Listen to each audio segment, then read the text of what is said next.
Guys, in this video we are going to try another problem on hypothesis test. This question is asking the mean amount of fluid in a bottle of pop is 16.9. A researcher believes that the mean is more than that. 10 bottles are sampled resulting in the following data, and they have given the data right here. And test the claim based on this information at alpha is equal to 0.1. Assume it is normally distributed. Now let's go ahead and write our given informations. First, they are saying the mean is 16.9. So we have the mu right here, that is 16.9. And they are saying a researcher believes that the mean is more than that. So this is our claim. Claim is it's more than 16.9. Okay. Now this is our claim. And researcher, okay, this is, we read that one before, and 10 bottles are sampled, n is equal to 10, resulting in following data. And also we have the alpha value, that is 0.1. Now let's look at the first step. Write down the shortcut version of the claim, so that we wrote that one down right here, and come up with a null and alternative hypothesis. See if claim matches H0 or H1. Now before we go ahead and do that, we have to know one thing, that H0 only have less than or equal to, greater than or equal to, but alternate hypothesis has less than, greater than, or not equal to. And if you look at this one right here, they are saying this is more than 16.9. So this matches with this one, the second one.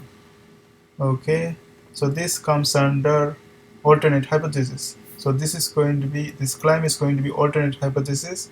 So we are going to say mu is greater than 16.9, and this comes under this. And if alternate is this one, null is opposite of this, right? So H0 is going to be mu is less than or equal to 16.9. Okay, now we have this information, and the next step is draw the picture and split alpha into tail.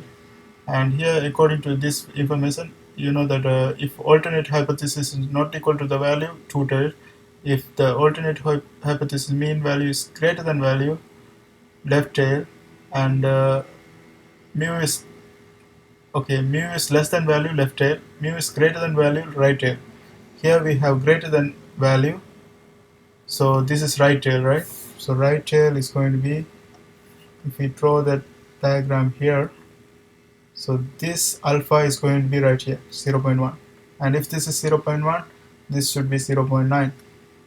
Okay, because total should be 1. And here we have 0.1, 0.9, and let's look at the next step. Find the critical values. Now in order to find the critical values, we need to know the degree freedom, and that can be calculated by using n minus 1. Okay, here we have the number of sample, that is 10. So 10 minus 1 is going to be the degree freedom. So that's going to be 9. And now we have to find out the to find the critical values, we have to go to the t distribution table, and 9 is here. Okay, and alpha value is 0.1. 0.1 right here. And if you look through this one, we get 1.383. So this critical value is going to be 1.383. Okay, so now we found out the critical value, and the next step is find test statistics. Now let's go ahead and find that one.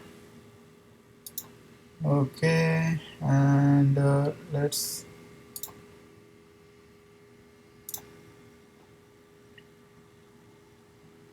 okay, so we are going to find the test statistics.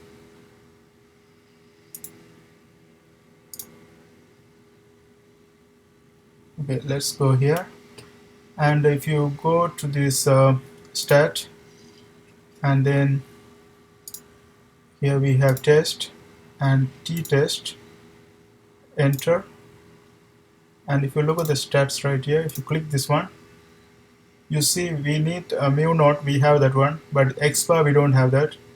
The standard deviation we don't have that, because the information we have is only this mu, n, alpha, and that's it.